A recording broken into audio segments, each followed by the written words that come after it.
তাহলে 29টি মাখরাজকে নিয়ে 18টি মাখরাজ মোট কুল করা হয়েছে। তার মধ্যে সর্বফার্স্ট 1 নম্বর মাখরাজ হলো হামজা হা। এই হামজা হার মাখরাজ হলো হালাক বা কণ্ঠনালীর শুরু ভাগ হতে উচ্চারণ হয় হামজা হা। 2 নম্বর মাখরাজ হালাক বা কণ্ঠনালীর মাঝখান হতে উচ্চারণ হয় আইন হা। আইন হা। তাহলে বললাম হরফে হালকির যে 6টি অক্ষর, 6টি অক্ষরের মধ্যে প্রথম দুটি হলক বা কণ্ঠনালী শুরু হতে, তারপরের দুটি কণ্ঠনালী মাঝখান হতে, এবং শেষ দুটি কণ্ঠনালী শেষ ভাগ হতে। তাহলে 1 2 3 নম্বর মাখরাজ পর্যন্ত হয়ে যাচ্ছে। হলো। বাস চলেন তারপরে 4 নম্বর মাখরাজ। 4 নম্বর মাখরাজ কি কফ। জিভের গড়া এবং তার বরাবর উপরে তালুর সাথে লাগিয়ে উচ্চারণ হয় কফ। জিভের গড়া উপরে তালুর সাথে লাগিয়ে উচ্চারণ হয় কফ। এটা হলো 4 নম্বর মাখরাজ। 5 নম্বর মাখরাজ জিভের গড়া হতে একটু আগে বাড়িয়ে এবং তার বরাবর উপরের তালুর সাথে লাগিয়ে উচ্চারিত হয় কাফ। তাহলে 1 নম্বর মাখরাজ হলো, আমরা যদি বুঝে নিই, 1 নম্বর মাখরাজ হলো হামজা হা, 2 নম্বর মাখরাজ হলো আইন হা, 3 নম্বর মাখরাজ হলো গইন খ। তাহলে হালাক বা কণ্ঠনালী পরিপূর্ণটা যে 6টা অক্ষর উচ্চারণ হয় সেগুলো হয়ে গেল। এরপরে চলে আসছি জিহ্বায়। জিহ্বায় আসার পরে জিভের গড়া উপরের তালুর সাথে লাগছে, প্রথম গড়া থেকে শুরু করছি, হ্যাঁ। জিভের গড়া উপরের তালুর সাথে লাগিয়ে উচ্চারণ হয় কফ। জিভের গড়া হতে একটু আগে বাড়িয়ে সেই অংশটি উপরের তালুর সাথে লাগিয়ে উচ্চারণ হয় কাফ। তাহলে গড়া আর তার থেকে একটু আগের অংশটা উচ্চারণ হয়ে গেল, বাকি চার আগে চলে আসবো, বাকি আজকে মাঝখান চলে আসছে, হ্যাঁ। তো জিভের মাঝখান উপরে তালুর সাথে লাগিয়ে উচ্চারণ হয় জিম শিন ইয়া। 6 নম্বর মাখরাজ। তাহলে 3টে মাখরাজ হলো হালাক বা কণ্ঠনালীর, আর 3টে মাখরাজ হলো জিহ্বা। 3টে মাখরাজ হলো জিহ্বা। আচ্ছা, এদিকে ঘুরে বসো, ঘুরে বসো।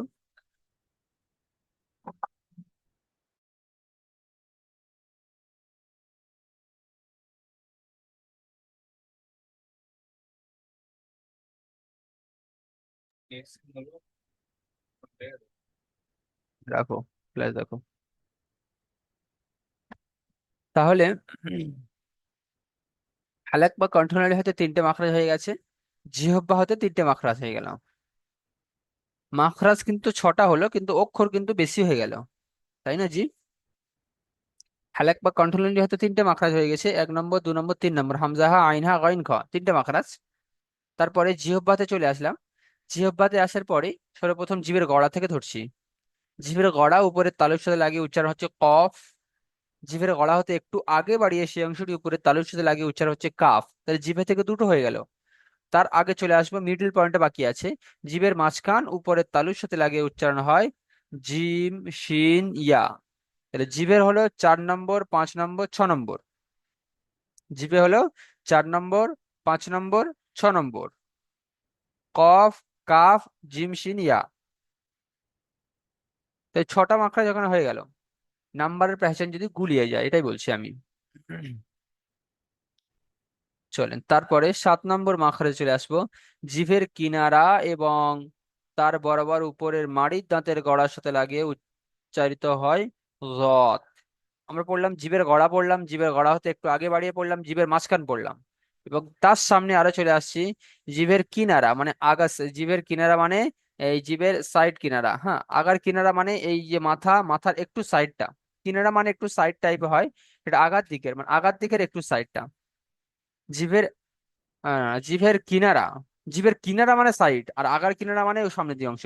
তো জিভের কিনারা মানে এই সাইড অংশ, এরকম জিভে যে থাকবে এই সাইড অংশগুলো, হ্যাঁ, এগুলোকে কিনারা বলা হয়।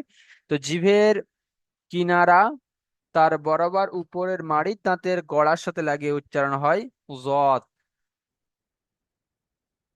জতের মাখরাজটা একটু খুব ভালোভাবে প্র্যাকটিস করবেন। তবে তার আগে মাখরাজটি আগে উচ্চারণ আপনাকে জানতে হবে যে জতটা কোথা থেকে উচ্চারণ হয়। শুনছেন? তাই অবশ্যই করে মাখরাজটি সুন্দরভাবে ইয়াদ করে নেন। 7 নম্বর মাখরাজ বললাম জত। জিভের কিনারা মানে এই সাইড অংশ, জিভের কিনারা, তার বরাবর উপরের মাড়ির দাঁতের গড়ার সাথে লাগিয়ে উচ্চারণ হয় যত। 7 নম্বর মাখরাজ। আচ্ছা, 8 নম্বর মাখরাজ। এই সাইড অংশ মাঝখানে হয়ে গেল, এবার সাইডেও হয়ে গেল। তারপরে চলে আসছে সামনের দিকে। সে 8 নম্বর মাখরাজ, জিভের আগার কিনারা, মানে পুরো সামনে চলে আসছে এবারে জিভের, জিভের আগার পুরো সামনে। এটা হলো আগা। আগার কিনারা মানে একদম সামনের একটু সাইড অংশ। হ্যাঁ, এইখানে, হ্যাঁ। জিভের আগার কিনারা এটাকে বলা হয়। সাইড মানে পুরো এই সাইডটা হয়ে গেল, এই সাইড গুলো। আর আগার কিনারা মানে সামনের একটু সাইডে, মানে ঠিক এইরকম বা এরকম জায়গাতে। আচ্ছা, 8 নম্বর মাখরাজ হলো, জিভের আগার কিনারা এবং সামনের উপরে দুই দাঁতের গড়ার সাথে লাগিয়ে উচ্চারণ হয় লাম। লাম।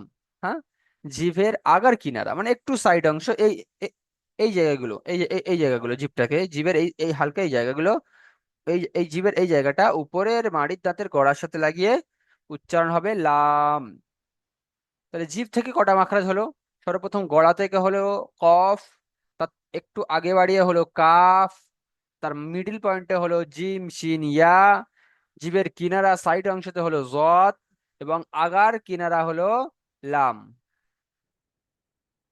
তাহলে জিভ থেকে কটা হলো? একটা, দুটা, তিনটা, চারটে, পাঁচটা। পাঁচটা শুধু জিহ্বা থেকে হয়ে গেল। ঠিক আছে জি। শোনেন, তিনটা, তিনটা কণ্ঠনালীতে হয়ে গেছিল এবং পাঁচটা আপনার জিহ্বা থেকে হয়ে গেছে। আটটা হয়ে গেছে। চলেন আরো একটু এগিয়ে যাই। 9 নম্বর মাখরাজ, জিভের আগা এবং তার বরাবর উপরের তালুর সাথে লাগিয়ে উচ্চারণ হয় নুন। জিভের আগার কিনারা পড়েছিলাম এতক্ষণ, সাইড, জিভের আগার সাইডটা, আগাটাও এখনো পর্যন্ত খালি ছিল, বাকি ছিল। হুম। তো এখন বলছে, জিভের আগা, উপরের জিভের আগা এবং তার বরাবর উপরের তালুর সাথে লাগিয়ে উচ্চারণ হয় নুন। নুন। জিভের আগা উপরের তালুর সাথে লাগিয়ে উচ্চারণ হয় নুন। এটাও জিভ থেকে হয়ে গেল। চলে, তাহলে জিভের উপরের যে অংশগুলো আছে এবং সাইডের যে অংশগুলো আছে সেগুলো সব হয়ে গেল। এরপরে চলে আসবো 10 নম্বর মাখরাজ। 10 নম্বর মাখরাজ হলো, জিভের আগার উল্টা পিঠ। আগা তো হয়ে গেছে, এই মাথাটা একটু দুমড়ে মতো যাবে, এই মাথাটা একটু উল্টে মতো যাবে। জিভের আগার উল্টা পিঠ এবং তার বরাবর উপরের তালুর সাথে লাগিয়ে উচ্চারণ হয় র। র। হ্যাঁ। জিভের আগার উল্টা পিঠ, তাহলে জিভের উপরের অংশ হয়ে গেছে, সাইডের অংশ একেবারে হয়ে এসেছিল এবং আগাও হয়ে গেছে। বাকি ছিল এবারে জিভের নিচের দিকটি। তো নিচের দিক থেকে একটা অক্ষর উচ্চারণ হয়, সেটা আপনাকে বলে দেওয়া হলো। জিভের আগার উল্টা পিঠ, তার বরাবর উপরের তালুর সাথে লাগিয়ে উচ্চারণ হবে র। র। তো অক্ষরের পেহচান গুলো সুন্দরভাবে করতে হবে, যে কোন অক্ষরটা কোথা থেকে হচ্ছে। তা 10 নম্বর মাখরাজ এই পর্যন্ত হয়ে গেল, কণ্ঠনালী আর জিহ্বা নিয়ে 10টা। বাকি আছে 8টা। এবারে জিভটা গিয়ে দাঁতের কোথায় কোন জায়গাতে লাগলে কোন উচ্চারণগুলো উচ্চারণ হবে সেগুলো বাকি আছে। 10টা হয়ে গেছে এখানে 18টার মধ্যে। 11 নম্বর মাখরাজ, সে জিভের আগা এবং সামনের উপরে দুই দাঁতের গড়ার সাথে লাগিয়ে উচ্চারণ হয় ত, দাল, তা। জিভের আগা, এতক্ষণ তো জিভের আগা নিয়ে আমরা উপরে অংশ লাগিয়ে নিয়েছি, নুন হয়ে গেছে। জিভের আগার উল্টা পিঠ উপরে তালুর সাথে লাগিয়ে উচ্চারণ করেছি, সেটা র হয়ে গেছে। এখন জিভের আগা, এই যে সামনের উপরে দাঁতগুলো আছে এই দাঁতের গড়ার সাথে লাগিয়ে, জিভের আগা এবং সামনের উপরে দুই দাঁতের গড়ার সাথে লাগিয়ে উচ্চারণ হয় ত, দাল, তা। ত, দাল, তা। আচ্ছা, 12 নম্বর মাখরাজ, জিভের আগা এবং সামনের উপরের দুই দাঁতের আগার সাথে লাগিয়ে। জিভের আগা তো এতক্ষণ দাঁতের কড়ার সাথে লাগলো, তো দাল, তা হয়ে গেছে। এখন বাকি আছে জিভের দাঁতের আগা। তো জিভের আগা উপরে দাঁতের, জিভের আগা সামনের উপরে দুই দাঁতের আগার সাথে লাগিয়ে উচ্চারণ হয় জ, জাল, সা। জ, জাল, সা। এখানে অক্ষরগুলো উচ্চারণ করার জন্য আরো একটি পন্থা বলেছিলাম আমি, যে যে অক্ষরের মাখরাজ উচ্চারণ করব তার আগে একটা হামজা জাবার অ্যাড করে নেব। নে উচ্চারণ করার পরে সেই অক্ষরের সঠিক জায়গা আমরা খুঁজে পাবো। যদি এখানে আমরা জর উচ্চারণটি করতে চাই, তো এখানে একটা হামজা জাবার অ্যাড করছি, তো হামজা জ জাবার আজ। হ্যাঁ, আজ। আজ যদি বলি তাহলে জিভের আগা সামনের উপরের দাঁতের আগার সাথে গিয়ে লাগছে। তাহলে হালাক বা কণ্ঠনালী এবং জিহ্বা ছাড়া জিহ্বার দাঁতের সাথে লাগিয়ে দুটোই হলো। একটা সামনের জিভের আগাটা সামনের দাঁতের গড়ার সাথে লাগিয়ে উচ্চারণ হলো ত দাল তা, 11 নম্বর মাখরাজ। আর 12 নম্বর মাখরাজ হলো জিভের আগা সামনের উপরে দাঁতের আগার সাথে লাগিয়ে জ জাল সা উচ্চারণ হলো। 12টা হয়ে গেল। 13 নম্বর মাখরাজ জিভের আগা এবং সামনের উপরের এবং নিচে দুই দাঁতের আগার সাথে লাগিয়ে উচ্চারণ হয়। এতক্ষণ পড়লাম জিভের আগাটা সামনের উপরে দাঁতের গড়ার সাথে লাগিয়েছে, তদাল তা উচ্চারণ হচ্ছে। একটা আগার সাথে লাগিয়ে জ জাল সা উচ্চারণ হচ্ছে। এবার বলছে জিভের আগাটা উপরের দাঁতের আগায় তো লাগবে, তার সাথে সাথে নিচের দাঁতের আগাটাও লাগবে জিভের আগার সাথে।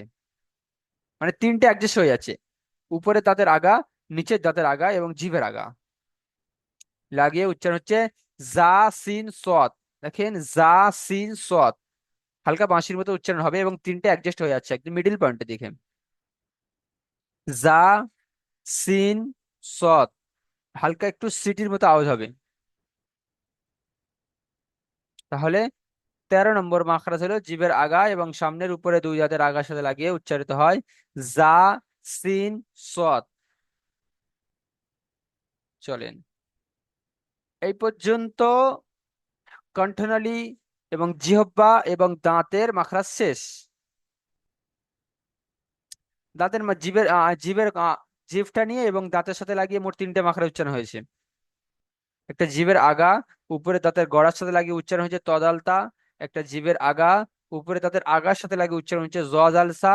এবং একটা জিভের আগা সামনে উপরের দাঁতের আগা এবং নিচের দাঁতের আগা, হ্যাঁ, দুই দাঁতের উপর এবং নিচে দুই দাঁতের আগার সাথে লাগিয়ে উচ্চারণ হয় জা সিন সদ। তাহলে তিনটে মাখরাজ হয়েছে জিভের আগা এবং দাঁতকে নিয়ে, তিনটে মাখরাজ। চলুন, এই পর্যন্ত এই মাখরাজ শেষ। 13 নম্বর মাখরাজ পর্যন্ত হয়ে গেছে 18টার মধ্যে। এবারে চলে যাব 14 নম্বর মাখরাজ। 14 নম্বর মাখরাজ হলো ওয়াও। ওয়াও এর না আছে কণ্ঠনালীর সাথে মিল, না আছে জিহ্বার সাথে মিল, না আছে দাঁতের সাথে মিল। আলাদা কেমন? বলছে ওয়াও এর মাখরাজ হলো দুই ঠোঁট না মিলিয়ে উচ্চারিত হয়। ওয়াও, দুটো ঠোঁট মিলবে না ওয়াও উচ্চারণ হবে। হ্যাঁ, দুই ঠোঁট অসম্পূর্ণ মিলিয়ে উচ্চারণ হয় ওয়াও। ওয়াও হয়েছে। তাহলে এটা ঠোঁট থেকে চলে এলো। 14 নম্বর মাখরাজ। 15 নম্বর মাখরাজ হলো মিম। মিম, সে দুই ঠোঁটের শুকনো অংশ মিলিত হয়ে উচ্চারণ হয় মিম। শুকনা অংশ মানে আমি বলেছিলাম যে ঠোঁটকে দুই ভাগে ভাগ করা হয়। একটা মাঝখান থেকে একটা ভিতরের দিকটা ভিজে অংশ এবং তার বাইরের দিকটা হলো শুকনা অংশ, এইগুলো। তো এই শুকনা অংশ ও নিচের শুকনা অংশ এবং উপরের শুকনা অংশ মিলিত হয়ে উচ্চারণ হয় মিম। মিম বেশি নয়, এতটা নয়, হালকা ঠোঁট দুটো মিলিয়ে যাবে মিম। মিম, তাহলে এটাও ঠোঁট থেকে হয়ে গেল। 15 নম্বর মাখরাজ। আচ্ছা, 16 নম্বর মাখরাজ হলো বা। দুই ঠোঁটের ভিজ অংশ মিলিত, দুই ঠোঁটের ভিজ অংশ হতে উচ্চারণিত হয় বা। বা দুই ঠোঁটের ভিজা অংশ একদম প্লেন ভাবে আপনি বললেই বা উচ্চারণ হয়েই যাবে, আপনি অন্য জায়গা থেকে বার করতেই পারবেন না। চেষ্টাও যদি করেন যে আমি ভুল পড়বো, সেটাও তাহলে পারবেন না। হ্যাঁ, তাহলে বার মাখরাজ হলো দুই ঠোঁটের ভিজে অংশ মিলিত হয়ে উচ্চারণিত হয় বা। 16 নম্বর মাখরাজ হয়ে গেল। বাকি আছে দুটি মাখরাজ, 17 এবং 18। আচ্ছা, ঠোঁট যখন হচ্ছে তাহলে ঠোঁটকে নিয়ে আরো একটা মাখরাজ আছে, সেটাকে শেষের দিকে নিয়ে চলে এসেছে যাতে ঠোঁটের সাথে মেলে। 17 নম্বর মাখরাজ হলো ফা। পা। পা, নিচের ঠোঁটের ভিজা অংশ এবং সামনের উপরের দাঁতের আগা। পা। পা। পা, উপরের দাঁতের আগা এটা, এবং নিচের ঠোঁটের এই ভিজে অংশটা উপরে লেগে উচ্চারিত হবে। দেখেন, পা, পা, ফা। তাহলে ফার মাখরাজ হলো ফা। আপনি যখন সঠিকভাবে উচ্চারণ করতে পারবেন, আপনি মনে না থাকলেও যদি আপনি ফা বলেন, ফার মাখরাজ আপনি বলে দিতে পারবেন যে নিচের ঠোঁটের ভিজা অংশ এবং উপরের দাঁতের আগা,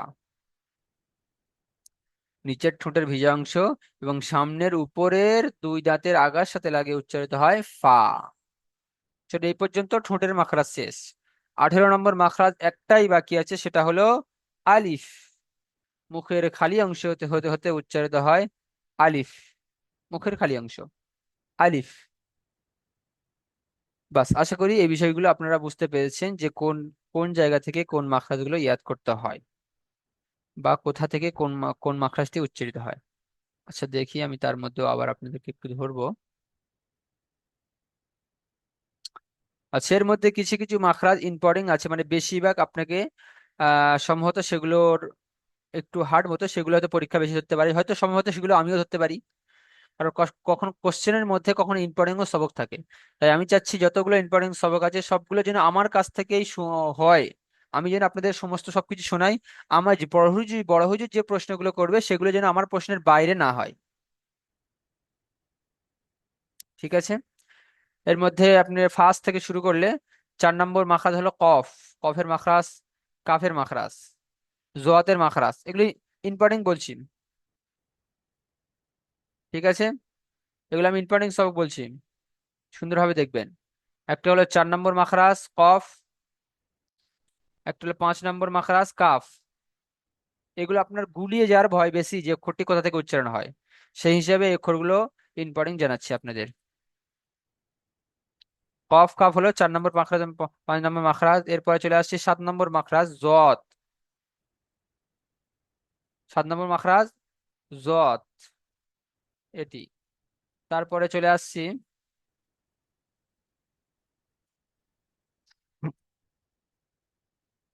তারপরে চলে আসছি এই লামগুলো, এগুলো এগুলো পড়তে পারেন। ওখানে চলে আসছি এই তাদাল তা, তাদাল ত, আর সাদাল স, জদাল জা, সা। এই 11 12টা এটা একটু গুলিয়ে যাওয়ার বেশি হয়, আশঙ্কা বেশি হয়। যে একটা জীবের আগাটা উপরে দাঁতের গড়া, একটা জীবের দাঁতের উপরে দাঁতের আগা, এই দুটো 11 12 এগুলো হলো। তারপরে 13 নম্বর মাখরাজ। তারপরে নিচে চলে আসবো, ফাটা হলো। বাস, এই মাখরাজ গুলো ইম্পর্টেন্ট। এর মধ্যে সম্ভবত বড়জোর বেশিরভাগ ধরতে পারে, তার বাইরেও ধরতে পারে। এগুলো ইম্পর্টেন্ট বললাম। ঠিক আছে জি, মাখরাজটা আপনাদের সুন্দরভাবে বুঝিয়ে দিলাম। এবারে